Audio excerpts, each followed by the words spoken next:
Dear students, and welcome to one more session of prose class. Do you know the difference between listening and hearing? Hearing is perceived with ears. We depend on our ears to hear something, and it may be accidental. But to listen something, we pay attention. It is a conscious effort. It demands concentration. Today we'll watch a story of a person who fought against physical disabilities and made her life a success story.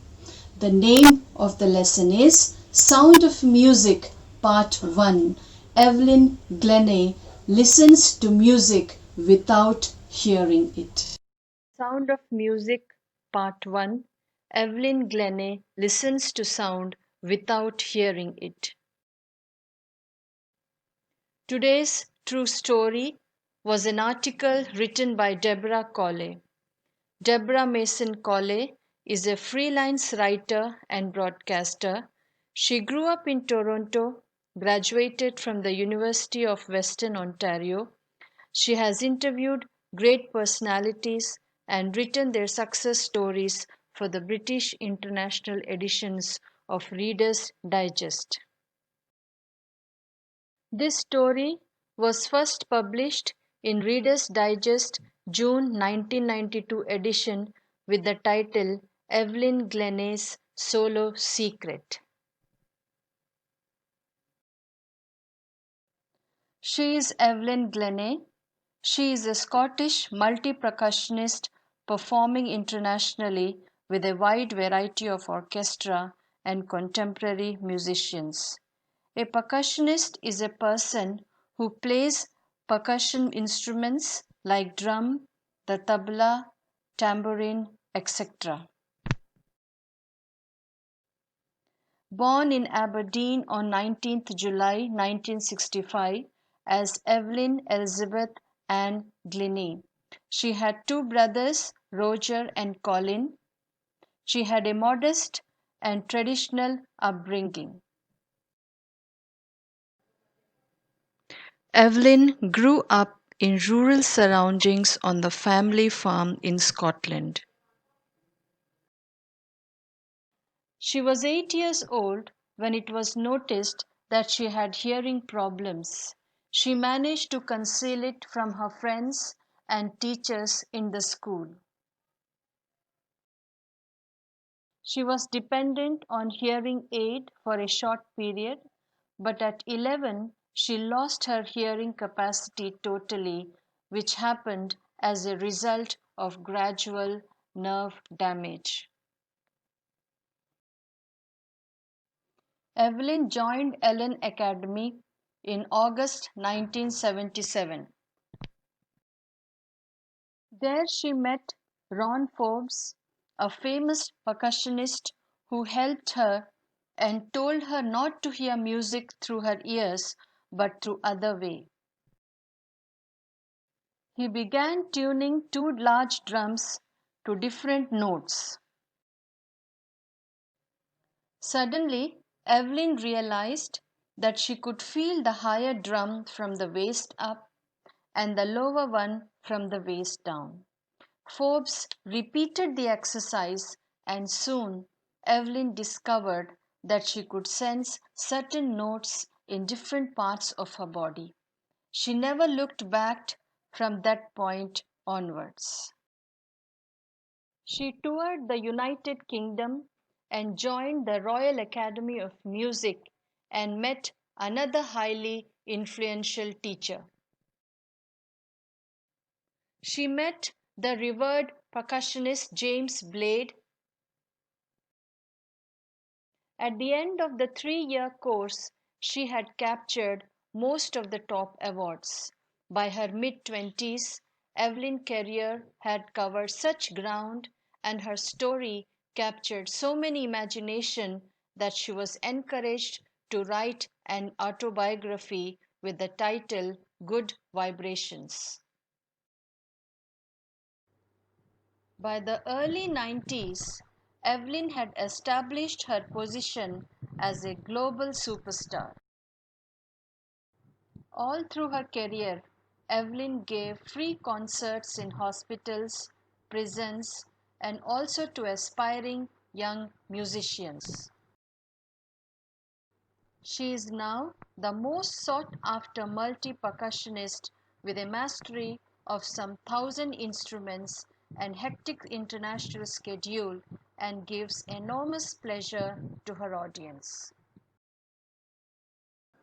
Evelyn has been recognized and honored with almost all the awards which exist in the field of percussion. The list is too long, as you can see. Evelyn has released more than 30 solo albums, received 3 Grammys for music. She was the first performer to create a full-time career as a solo percussionist.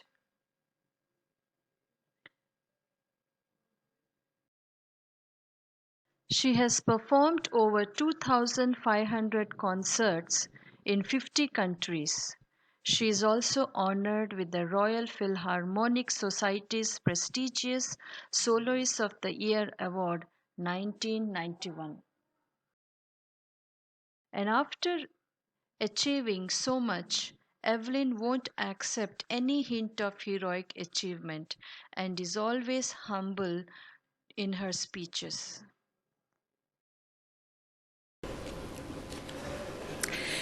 Your Majesties, Your Royal Highnesses, Excellencies, ladies and gentlemen, I'm deeply honoured to address you all this evening. I never imagined I'd receive an award as important and symbolic as the Polar Music Prize. And it's overwhelming to stand here in the presence of royalty with one of the world's greatest country musicians, my mum, Isabel, and my percussion teacher from my school in Scotland, Mr. Ron Forbes.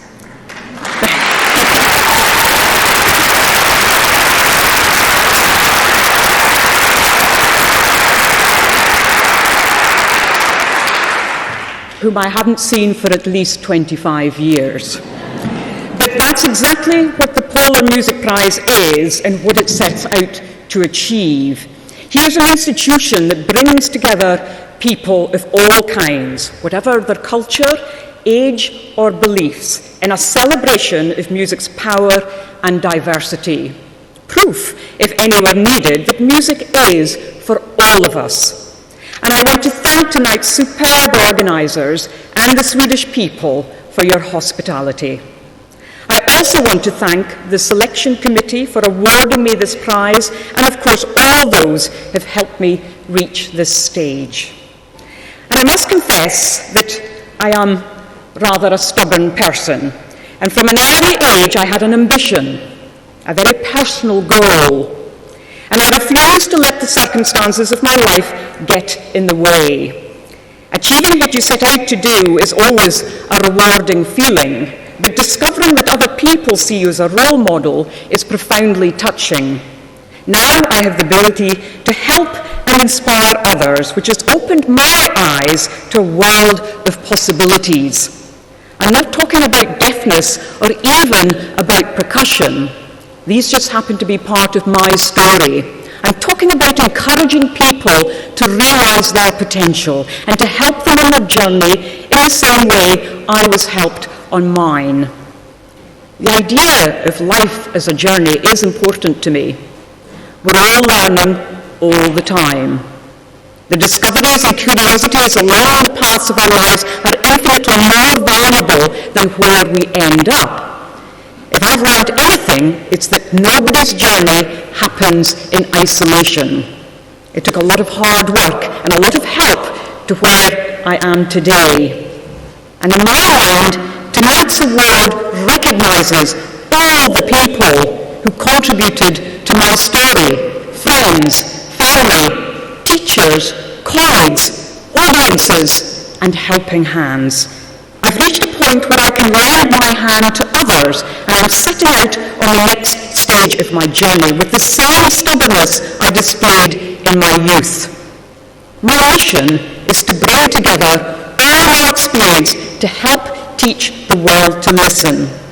And I say that true listening can be a catalyst for social cohesion, bringing together different cultures, and help all of us better understand ourselves, each other, and the world around us. This award represents the potential in us all and the power of listening. Thank you.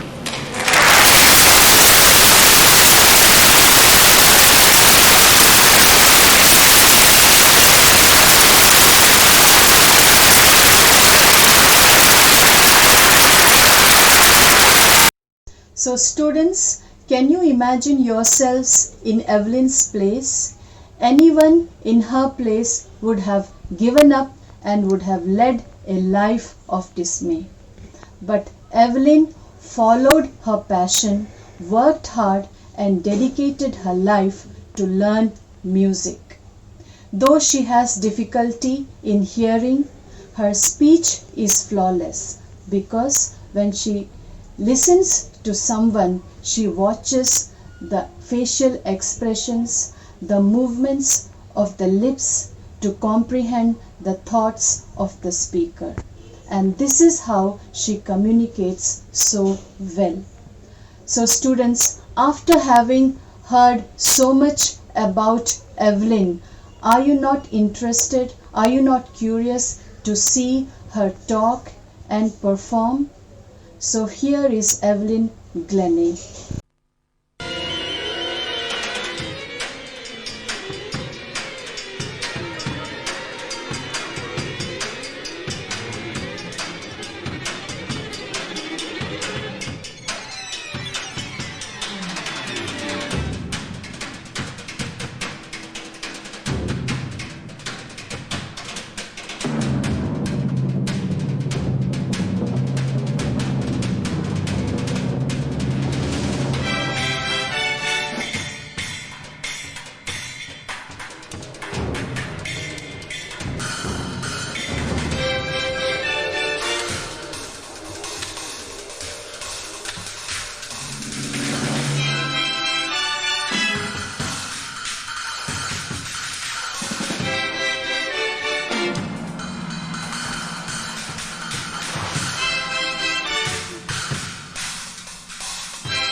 I hope this story has inspired you, made you strong and determined to follow your dreams.